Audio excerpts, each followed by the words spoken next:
Shalom, salam damai sejahtera pemirsa Live Channel terkasih. Bersama saya Andi Otniel, kita ketemu lagi dalam program Renung. Dan ini adalah edisi spesial di tahun yang baru ini. Bersama sahabat kita, yaitu yang juga sangat spesial hari ini. Beliau adalah Romo Antonius Haryanto yang tentu saja Anda mungkin sudah akrab memanggil beliau sebagai Romo Hari. Selamat tahun baru Romo Hari. Selamat tahun baru juga Andi ya, untuk keluarga. Ini hari ini kita tidak ada janjian loh bahwa ada tema hitam dan putih. Ini kayaknya seperti yang hitam itu adalah masa lalu, putih adalah masa yang baru. Betul banget ya. Kok bisa sih? Kok bisa gitu ya? Tentu kita akan minta Romo Hari dengan penuh kasih berkenan untuk memimpin doa sebagai doa pembuka. Silakan Romo. Ya, mari kita berdoa dalam nama Bapa dan Putra dan Roh Kudus. Amin. Allah yang selalu menyertai kehidupan kami bersyukur untuk penyertaan-Mu di hari-hari yang telah kami lalui, untuk waktu yang telah kami jalani, dan tahun demi tahun sehingga kami boleh menambaki tahun yang baru. Semoga kami boleh mengisinya dengan kebaruan hidup, kami boleh belajar atas pengalaman-pengalaman masa lalu, dan kami boleh memperbaikinya dan mengupayakan yang lebih baik lagi di tahun baru ini. Ini semua kami mohon dengan perantaraan Kristus, Tuhan dan pengantara kami. Amin. Dalam Bapa, Putra, dan Roh Kudus. Amin. Amin. Nah, menurut Romo, dalam merayakan tahun baru yang biasanya dipestakan, namun tidak bisa karena terkendala, apa yang dirasakan umat Katolik? Iya, mungkin teman-teman sudah jenuh gitu di rumah. Ya kadang-kala kita membuat bayangan atau membuat image gitu kan ya, bahwa tahun baru itu adalah dengan hingar-bingar, dengan perayaan pesta pora, kumpul semua gitu kan, dengan jarak yang begitu dekat, bahkan yang nggak kenal aja bisa wah gitu. Nah sedangkan sekarang ini benar-benar kayaknya kembali kepada ya keluarga atau bahkan juga berbeda. Maka ini menjadi menarik untuk kita bersama, untuk kita lihat bahwa kalau kita lihat pribadi Yesus gitu kan ya, dia tidak kemudian terpusat pada egonya. Status kalau tahun baru itu kan kita udah mikirnya saya mau liburan kemana, saya mau acara dengan siapa, saya mau makan apa, itu kan ego semua yang keluar dari diri kita. Aku, kebutuhanku, self center banget gitu kan ya. Pada saat ini, titik ini kita dipaksa untuk kemudian melihat lo keluar dari egomu, lihat ke yang lain. Kalau kamu mau menyelamatkan yang lain, kalau kamu mau solider pada yang lain, maka harus mengupayakan masa ini menjadi masa penting untuk kamu. Kalau saya belajar pada teman-teman di Medan gitu kan ya, tradisi Batak itu, pernah kan saya perayaan Ekaristi, kemudian makan-makan, bakar-bakar gitu kan, tiba-tiba setengah 12 itu teman-teman dari Medan itu pamit gitu kan ya, loh ada apa? Ini kita baru setengah jam lagi mau masuk tahun baru gitu kan ya, mau Happy New Year gitu kan. Enggak, kami harus kumpul keluarga.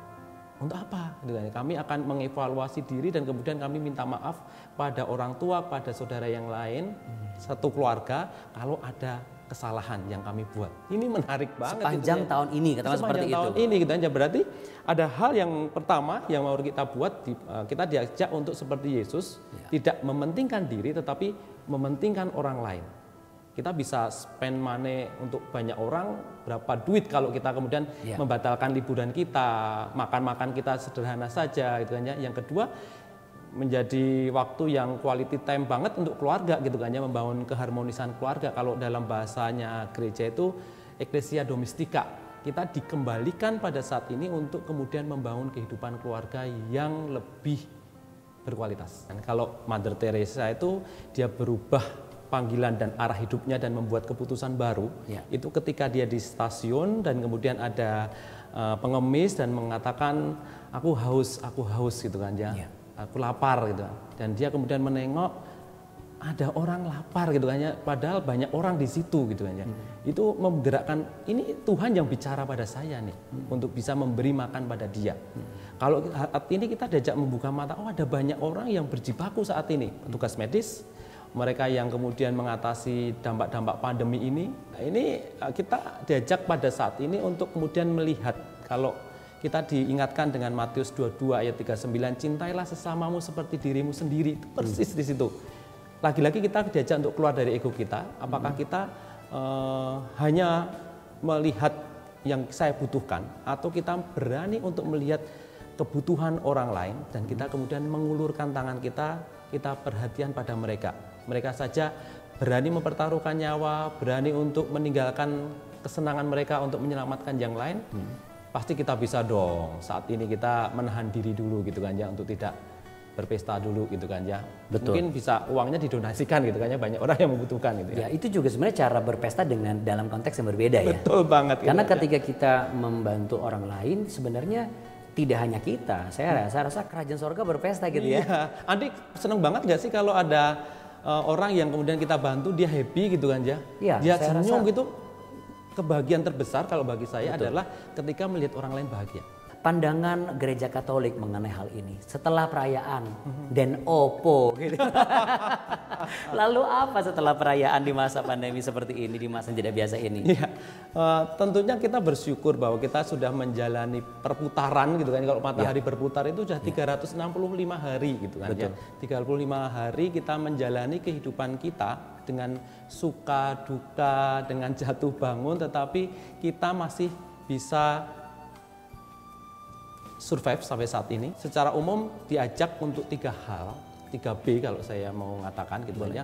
Kita bersama sebagai umat beriman diajak untuk 3B. B pertama aja, being compassionate, bagaimana kita mau berbela rasa kepada yang lain. Oke. Jadi bangun diri untuk terus berbela rasa. Ya. Semangat untuk peka gitu kan, mengasah hati kita, membuka mata dan hati kita.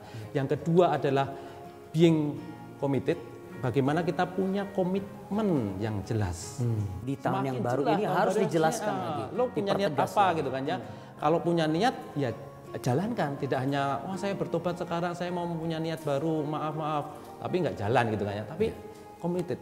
Hidup kita itu harus bangun dengan komitmen gitu kan ya. Yang keras gitu kan ya. Kalau kita bekerja ya harus work hard dan pray hard juga gitu kan ya. Harus bekerja keras dan juga berdoa keras juga. Maka kita diajak untuk punya komitmen yang keras juga. Yang ketiga, yang ini yang selalu diingatkan pada kita adalah being connected. Bagaimana kita membangun jaringan dan relasi seluas-luasnya. Di pandemi ini menyadarkan kita bahwa dunia ini kita itu kan sudah tersambung satu sama lain. Sekarang itu komunikasi, rapat, perjumpaan semua by virtual, semua negara bisa nyambung gitu kan.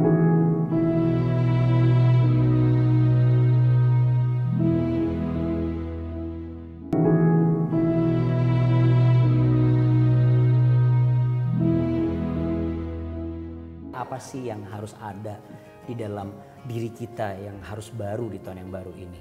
Ya, yang pastinya adalah semangatnya itu terus diperbarui, gitu kan ya. Semangat dan harapan. Jadi kalau kita kemudian punya targeting, kita punya goals dan sebagainya, udah nyampe belum di tahun lama, ya, kita semakin semangat lagi untuk di tahun baru ini untuk menumbuhkan semangat ini untuk kemudian bagaimana kita mau masih saya udah berbela rasanya. Tetapi dari sini saya mengajak kita bersama untuk belajar banyak hal bahwa kita itu diajak untuk kadangkala unlimited untuk mencintai orang tanpa syarat gitu kan ya, tidak tanpa batas gitu kan ya, memberi terus dan Tuhan akan menyertai kita kok. Lahir ke dunia tanpa apa-apa ya, harapannya kita pun kalau sudah punya apa-apa jangan ragu untuk berbelas kasih pada yang lain. Apakah ada pokok-pokok doa yang perlu kita tambahkan atau kita perbaharui supaya di tahun yang baru ini juga cara kita berdoa barangkali atau hal yang biasa kita doakan itu bisa menjadi sesuatu yang baru nih? Gimana Romo? Ya, saya kadangkala belajar pada tokoh-tokoh di dalam kitab suci gitu kan ya. Misalnya Sakeus gitu kan ya. Sakeus itu ketika belum berjumpa dia habit dan kebiasaan pekerjaannya seperti itu gitu kan ya, mengunjukkan gitu kan, merugikan yang lain gitu kan ya. Tetapi yang penting keuntungan diri sendiri lah. Tapi ketika berjumpa dengan Yesus, ada perubahan yang dia lakukan gitu kan ya. Dia sampai kemudian setengah dari harta milikku akan kubagikan. Kalau ada yang kubagikan akan kukembalikan 4 kali lipat. Itu kan surprise banget gitu kan, perubahan yang sangat luar biasa. 3 raja gitu kan, 3 raja ketika melihat bintang dipandu untuk sampai pada penyelamat, ada perubahan. Iya, mereka mau merendahkan diri, dan itu hal yang nggak mudah. Iya, dan dia mewartakan nggak balik ke Herodes melaporkan dan sebagainya. Tapi mereka ada perubahan sikap dan sebagainya. Iya. 2 murid Emmaus gitu kan, juga demikian gitu ya. Maka kata kunci ketika berdoa adalah pertama-tama jangan menuntut dulu Tuhan, tetapi mari kita syukuri dan tuntut diri kita. Sebenarnya potensi apa yang bisa saya upayakan untuk merubah diri saya. Jadi ketika kita datang berdoa bukan langsung bertanya kepada Tuhan, saya minta ini ya. Tetapi Tuhan lalu dikembalikan ke diri sendiri. Di tahun yang baru ini apa yang menjadi potensi saya untuk bisa saya lakukan bersama dengan Tuhan, kira-kira seperti itu. Tuhan terima kasih Engkau telah memberikan kurnia, rahmat, talenta gitu kan ya. Betul. Dan Engkau mau menggunakan aku seperti apa. Dan kalau saya di pendampingan orang muda, saya itu sangat happy banget kalau ada teman-teman muda itu berhasil karena saya temenin, saya dampingin, bukan saya yang berhasil tapi mereka yang berhasil. Kenapa kok Romo yang senang padahal bukan Romo yang berhasil? Romo hanya mendampingi mereka. Mereka loh yang mengecap keberhasilan, kebahagiaan. Tapi kenapa Romo bisa mengatakan itu? Karena di dunia ini kan kita seringkali diajak untuk meraih bintang, meraih prestasi, meraih sesuatu yang kalau diakui pengakuan banyak orang dan sebagainya. Betul. Tetapi pada posisi itu saya mengambil sikap yang dilakukan oleh Yesus. Saya pikir Yesus itu adalah seorang mentor yang sangat luar biasa. Dia menjadikan orang menjadi seorang bintang gitu kan, seperti itu. Saya ingin kita meraih yang namanya menjadi langit mungkin, lebih dari bintang yang menampung bintang-bintang gitu itu kan, ya. Yang dia hanya diam, tidak bersinar, tetapi ada bintang bersinar di tengah-tengah di sekelilingnya. Karena dia membantu. Yesus itu menjadi mentor yang luar biasa gitu kan, yang menjadikan sehingga gereja hidup sampai saat ini karena dia mementorin banyak orang untuk menjadi bintang seperti itu. Maka lagi-lagi dalam doa, dalam kita berdiskusi, ngobrol dengan Tuhan, berdialog dengan Tuhan, kita juga lihat diri kita, jangan nuntut terus tetapi lihat diri kita juga. Jadi penasaran sebelum saya masuk ke pelayanan Romo, sebenarnya apa sih dilakukan oleh Romo setiap Romo di tahun yang baru itu ngapain sih? Ini pertanyaan Anda semua pasti. Apa semalam suntuk itu tuh di paroki, di gua atau apa? Semedi kayaknya. Ya, dinamika yang saya pribadi alami, mungkin juga teman-teman imam Romo yang lain juga alami. Kalau saya mendampingi orang muda gitu kan ya, seringkali memang ada event acara bersama orang muda gitu kan ya. Yang kami lakukan biasanya adalah sore itu perayaan Ekaristi, syukur bahwa kita melewati tahun ini dan kemudian meski banyak dinamika jatuh bangun tetapi kita bisa menjalani dan kita mensyukuri itu. Terus kemudian setelah itu biasanya ada ruang refleksi gitu-gitu, kita ngobrol apa sih yang sudah kita lakukan tahun ini, apa sih yang menjadi kesulitan, apa yang menjadi refleksi kita bersama, dan situ kita ngobrol-ngobrol di situ. Dan ya udah seperti yang lain-lainnya juga lakukan, biasanya juga ada bakar sate kayak bakar jagung kan, atau yang penting jangan bakar rumah. Tapi Romo, tidak sembarangan seseorang dipercayakan untuk kapasitas yang besar menurut saya, karena ini bicara mengenai masa depan. Kalau kita bicara anak muda, kita sedang bicara mengenai investasi yang akan berbuah di masa depan. Secara khusus Romo itu berafiliasi dengan ke-37 keuskupan. Untuk satu hal, anak muda Katolik harus jadi berkat. Di tahun yang baru ini, apa sih yang sedang dipikirkan oleh seorang Romo Hari bersama rekan-rekan imam Romo lainnya untuk agar khususnya anak muda Katolik itu bisa menjadi anak muda yang berbeda dibandingkan generasi pemuda pada umumnya? Ya, saya dulu sempat jatuh pada situasi bahwa orang muda itu berat gitu kan ya, maksudnya generasi yang ngeyel gitu kan ya, generasi yang susah diatur, generasi yang kemudian hanya menghambur-hamburkan kalau bikin acara seperti itu. Pencarian jati diri gitu ya. Gitu. Tetapi dalam perjalanan ini ketika saya mendampingi orang muda, ternyata luar biasa orang muda itu gitu kan ya. Setuju. Keren banget gitu kan ya, orang muda itu kreatif, orang muda itu produktif, orang muda itu bisa mengeksplor banyak hal yang membuat kita itu seringkali terbelalak gitu kan mata kita. Yang penting adalah seringkali saya mengatakan pada generasi tua gitu kan ya, mau nggak generasi tua itu generasi tua ya saya loh. Generasi senior lah ya. Buat kita yang memang generasi XY ya memang sudah tua kita. Ya. Yang penting bukan baby boomers ya. Iya. Ya, generasi senior itu kemudian mau memahami orang muda tidak. Tapi saya setuju. Generasi tua ini kan orang tua lah ya. Saya juga orang tua, saya melihat anak-anak saya yang sudah milenial dan alfa memang butuh hal seperti itu. Karena orang muda itu kan belum pernah menjadi tua. Dan orang tua sudah pernah menjadi muda. Itu kan maka penting untuk memahami orang muda. Supaya orang muda juga bisa terbuka untuk setiap advice dan juga tuntunannya seperti itu ya. Dan tentunya banyak hal yang baik dari orang muda tadi karena kita pakai kacamata orang tua sehingga yang dilakukan orang muda itu salah dan jelek padahal itu baik pada zaman ini. Betul.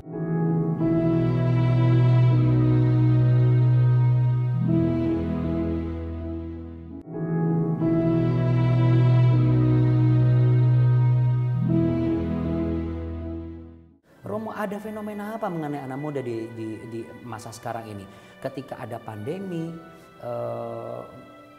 mereka seakan-akan tidak akan bisa dibatasi sekalipun ini pandemi ya. Kalau kita bicara smart muda, yang Romo ketemui di lapangan. Ya, teman-teman muda ini kan sebenarnya mau bertumbuh dan berkembang gitu kan ya. Kalau kita seringkali mengatakan yuk belajar, ya mereka masanya belajar dan eksplorasi gitu kan ya.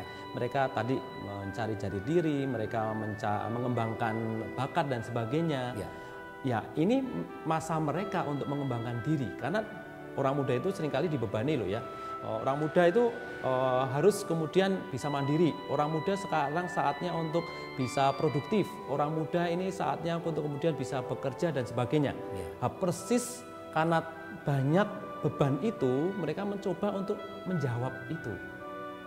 Mengeksplorasi kemampuannya, mencari jati dirinya, arah hidupnya dan sebagainya. Mereka harus mencoba dong. Kalau hanya satu arah gitu kayak kacamata kuda dong. Mereka mengeksplorasi diri yang mana yang pas untuk saya. Ya, kalau kita lihat persoalan kita itu sama dari 2000 tahun yang lalu sampai sekarang, yakni mau mengabarkan kabar sukacita kepada banyak orang. Kalau Paulus itu punya strategi nih untuk mengabarkan kabar sukacita itu ke tempat di mana banyak orang berkumpul. Maka dia mendatangi jemaat di Korintus, di Tesalonika, di mana-mana gitu kan. Di mana di balai kota mereka ngumpul, di kota-kota besar itu mereka ngumpul dan mereka mewartakan kabar sukacita. Tapi kan sekarang ngumpul nggak boleh nih. Nah, sekarang orang muda itu kan ngumpul di dunia digital nih. Yuk kita gunakan itu untuk mewartakan kabar sukacita itu, termasuk gerakan untuk compassionate gitu kan ya, berbela rasa ini. Kita gunakan media sosial. Nah, mari kita banjiri media sosial dengan hal-hal yang menarik dan membangun mereka. Karena orang muda itu kan energinya besar. Jadi kalau hanya diem kan sayang gitu kan. Maka mereka gunakan media sosial untuk mengeksplorasi kreativitas dan kemudian inovasi yang bisa mereka buat. Maka saya sangat bersyukur di platform media sosial sekarang banyak sekali grup-grup, banyak sekali pembelajaran-pembelajaran, webinar-webinar dan sebagainya. Nah, sekarang tinggal mengarahkan yang menarik dan sesuai relate dengan orang muda. Itu penting. Apa yang menjadi kendala di lapangan? Ya, kendalanya bisa jadi kurang kuota. Enggak ya. Orang muda. Kalau kita mah kurang waktu ya, renung harus ditambahin durasinya. Oh enggak. Kurang. Rasa kurang berarti. Jadi maksudnya selalu kurang gitu atau bagaimana? Maksud saya gini, bukan itu. Oh, itu hanya joke aja. Teman-teman muda seringkali juga mengalami dilema di dalam hidupnya. Apa gitu, dilema yang biasa? Sebenarnya aku tuh diciptakan ke dunia ini untuk apa? Arahnya kemana? Visi saya kemana? Gitu. Ini penting untuk kemudian dibantu sebenarnya. Maka membuat jembatan antar generasi ini penting banget. Kalau saya mengidentifikasi atau kemudian saya menggambarkan, itu seperti sebuah kapal atau sebuah perahu lah yang perahu dayung gitu seperti itu. Biarkan orang muda itu yang mendayung dengan tenaganya sekencang mungkin. Tetapi orang yang senior, bukan orang tua, orang yang lebih senior itu yang mengarahkan. Tadi kan dari anak muda, sisi kemudiannya sudah nih, mereka butuh sesuatu, kepastian. Kalau dari orang tuanya biasanya apa sih yang menjadi pertanyaan atau kendala? Ya, orang tua juga mengalami kendala, apalagi saat ini mereka ngumpul nih di rumah terus gitu kan ya. Ya awalnya mungkin happy gitu kan ya. Kita rindu untuk liburan keluarga gitu kan ya. Ini liburannya panjang banget nih gitu kan. Dan itu di rumah juga. Terus gitu kan ya, di rumah juga. Ini ada banyak keluhan gitu kan ya yang istri biasanya wah masak terus itu kan, habis terus, makan terus itu kan ya. Yang lainnya adalah persoalan-persoalan itu muncul. Persoalan-persoalan muncul karena biasanya mereka tidak di rumah, tiba-tiba di rumah ada luka-luka yang seringkali muncul gitu kan ya. Karena orang tua pengen kamu harus begini begitu gitu kan ya. Anak nggak seneng nih, biasanya mereka bisa lari ke teman-temannya, hangout dengan teman-temannya, atau kemudian di kos ataupun sekolah gitu kan. Sekarang harus berhadapan dengan orang tua. Tolong saling memahami nih, yang kita hadapi ini mungkin ombaknya besar, mungkin angin bertiup kencang gitu-gitu. Maka kondisi ini yang perlu kita sadari. Jangan sampai kemudian ekspresi emosi kita langsung diluapkan begitu saja. Oh kamu jangan tidur melulu gitu kan ya, kamu harus sekolah dan sebagainya.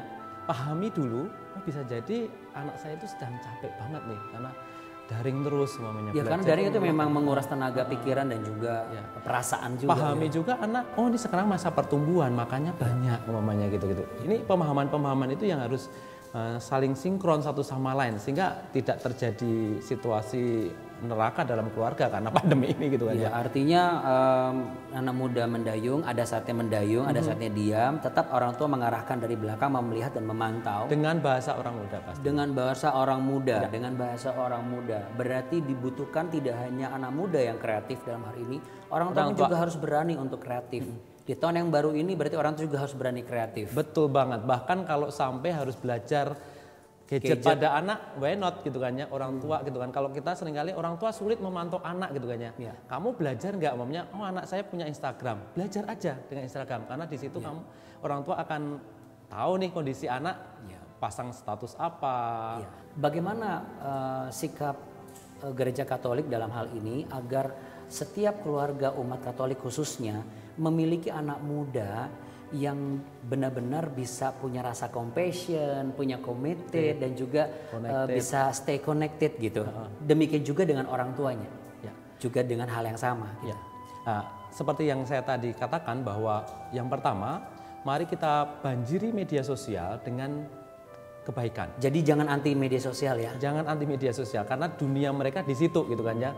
Seperti saya katakan, Paulus pun mencari tempat di mana kumpul banyak orang di mana gitu kan ya, di media sosial. Maka kita banjiri media sosial dengan kabar sukacita, kabar baik. Jangan kabar gosip, jangan kabar hoax gitu-gitu, tapi kabar baik banjiri di situ karena orang muda ada di situ dan mencari kebenaran, kebaikan, pengalaman di situ. Itu menjadi semoga membantu orang muda untuk semakin compassionate. Kalau apalagi berita-berita saling membantu, saling melakukan banyak hal karena orang muda punya kreativitasnya dengan donasi virtual dan sebagainya, mereka sangat keren banget itu aja. Dan jadi kalau usaha orang tua yang sudah sukses ditambah dengan ide-ide kreatif anak muda dengan menggunakan gadget mereka, saya makin banget gitu kan itu ya. Keren banget. Karena kami pernah membuat survei, orang muda itu sebenarnya punya kepedulian sosial yang sangat tinggi. Cuma caranya yang berbeda dengan generasi sebelumnya itu ya. Maka bangun itu terus kemudian koneksikan dengan jejaring sebanyak mungkin. Tidak hanya yang seagama tapi berbeda agama, tidak hanya satu negara, berbeda suku dan budaya dan sebagainya. Dan juga bangun mereka untuk committed. Jadi diskusi, diajak diskusi. Kamu hari ini mau ngapain gitu kan ya, untuk apa gitu. Nah, ini nanti kalau mereka melakukan syukur, diberi apresiasi. Kalau tidak di reminder gitu kan ya, kenapa enggak, jadi ini ada apa gitu kan ya, jadi dipahami, ada kesulitan, ada keletihan gitu, tapi tidak langsung dijudge bahwa kamu salah, kamu tidak benar, harus begini, harus begitu, ada discuss di situ untuk membangun committed. Oke. Romo, konklusi Romo mengenai pembahasan kita di tahun yang baru ini berkaitan dengan hal-hal yang harus terbarukan di dalam diri kita, juga apa yang harus dilakukan oleh generasi muda supaya tetap konstruktif dan tidak destruktif, dan langkah preventif apa yang tetap harus dijadikan sebagai pedoman, dengan mungkin tidak hanya dengan doa atau apa yang harus dikerjakan sebagai umat Katolik khususnya agar tahun yang baru ini benar-benar menjadi tahun kebangkitan umat Katolik khususnya dan kebangkitan bangsa ini pada umumnya. Silakan Romo. Ya, jangan menyesal dengan masa lalu, tapi jangan khawatir dengan masa depan. Jangan takut, Tuhan menyertai kita. Jelas dikatakan dalam Yesaya 41 ayat 10. Kita diajak untuk menjadi pribadi yang tidak takut, tetapi punya pengharapan ke depan. Kalau punya pengharapan ke depan, mari kita isi masa sekarang di tahun baru ini dengan upaya-upaya yang lebih baik, upaya-upaya yang lebih konkret, lebih jelas. Situasi kita pada saat ini punya tantangan, bahkan tantangan global, tantangan bersama dengan pandemi ini. Kita digerakkan oleh Tuhan untuk melakukan banyak hal yang bisa merubah hidup kita menjadi lebih baik. Yang pertama tadi jelas, kita diajak untuk compassionate, bagaimana kita berbela rasa pada yang lain.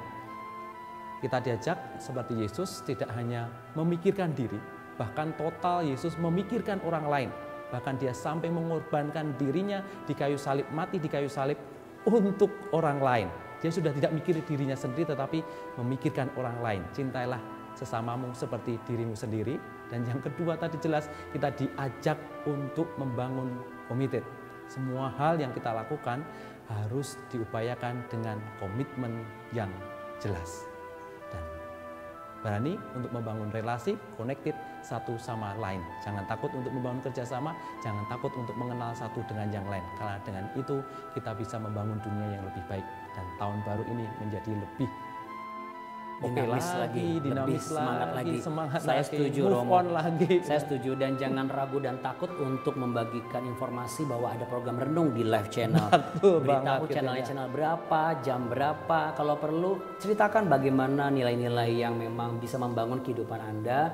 Itu Anda dapat dari program ini. Tentu bukan tentang apa yang kami sajikan atau siapa kami, tetapi lihatlah, kalau kami bisa menjadi langit melalui media ini, kerinduan kami Anda menjadi bintang yang bersinar karena kemuliaan Tuhan terbit atas kehidupan Anda. Karena yang disampaikan oleh program ini adalah hal-hal yang berbasis oleh kebenaran firman Tuhan. Khususnya umat Katolik, anak muda Katolik. Di samping saya ada Romo yang sudah banyak sekali menghadapi kendala. Namun Romo tetap antusias dan optimis. Kalau beliau saja optimis, kenapa kita tidak? Untuk itu saksikan terus program Renung. Dan akhirnya saya Andi Otniel dan Romo Hari mengucapkan Selamat Tahun Baru dan semangat Tahun Baru. Ya, Tuhan memberkati. Tuhan memberkati. Tuhan memberkati. Terima kasih Romo. Terima kasih Andi.